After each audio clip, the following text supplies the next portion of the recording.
বেতন বৃদ্ধি সহ একাধিক দাবি দাবা নিয়ে বিক্ষোভ মিড ডে মিল কর্মীদের।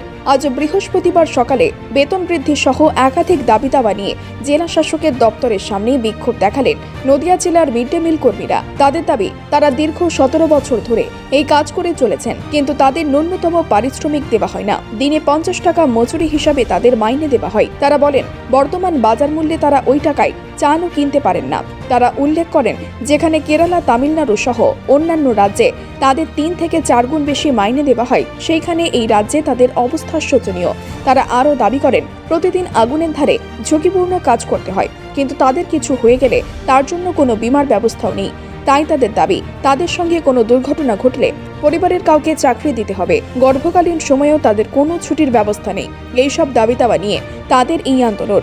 তাদের অভিযোগ, এর আগে বারবার প্রশাসনকে সমস্যার কথা বলেও কোনো সুরাহা হয়নি। তাই তাদের এই আন্দোলন। তারা বলেন, তাদের এই দাবি মেনে না নিলে পরবর্তীকালে এর থেকেও বৃহত্তর আন্দোলন করবে।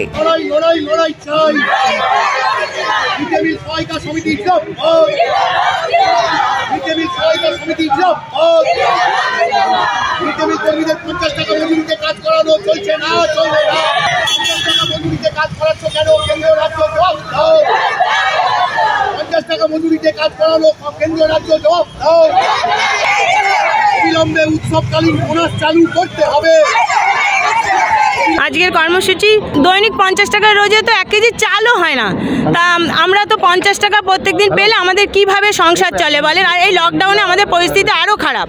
রান্না করা খাবার দিলে আমরা কিছুটা খাবার হয়তো পাই, কোনো স্কুল পায়, কোনো স্কুল নাও পায়, কিন্তু সেটাও তো আমাদের এখন বন্ধ। ওই একদিন মাসে গিয়ে মেপে চাল দিয়ে আসছি, তার থেকে আমাদের সেরম কিছু আমরা পাচ্ছি না। তা আজকে সরকার তো জিনিসপত্রের দাম কোথায় নিয়ে গেছে, কিন্তু 50 টাকা রোজ পেলে আমাদের কি করে আমরা চলি? সরকার তো নিজেই বেঁধে দিয়েছে ন্যূনতম বেতনটা, তাহলে কেন আমরা পাচ্ছি না 21,000 টাকা? আমাদের 1,500 টাকা দেওয়া হচ্ছে, 50 টাকা রোজ। অন্যান্য রাজ্যে কিন্তু পাচ্ছে।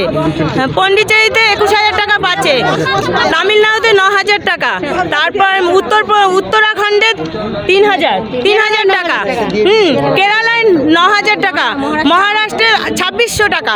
যাই হোক, কিছু তো বেশি পাচ্ছে, আমরা একদমই পাচ্ছি না। আজকে দীর্ঘ 17 বছর ধরে ওইভাবে আমাদের চলছে। আর অঙ্গনারীর কোনো কাজ নেই, অথচ ওরা 6,300 টাকা করে মায়না পাচ্ছে। অবসরকালীন যে একটা আমাদের ভাতা বা পেনশন, যে কোনো একটা কিছু চালু করতে হয়। 5 লক্ষ টাকা আমরা ভাতা দাবি করেছি। যদি আমাদের কোনো দুর্ঘটনায় তো মৃত্যু হয়, তার জন্য পরিবারে একজনকে চাকরি দিতে বলেছি। এগুলো আমাদের দাবি দাবা নিয়ে আজকে আমরা এসছি, দেখি সরকার কি করেন আমাদের জন্য। এই যে আগুনের সামনে তো কাজ, ডেঞ্জারাস কাজ কিন্তু এটা। আর আমাদের রান্না কিন্তু একটু না, অনেকটা করে রান্না হয়। সেখানে যদি আমাদের কিছু অ্যাক্সিডেন্ট হয়ে যায়, তার জন্য সরকার আমাদের কিছু ক্ষতিপূরণ দেওয়ার ব্যবস্থা করবেন। এটা সরকারকে দেখতে হবে, আর আমার পরিবারের কাউকে একজনকে চাকরি দিতে হবে। নদিয়া থেকে সুরজিৎ দাসের রিপোর্ট, NBTV।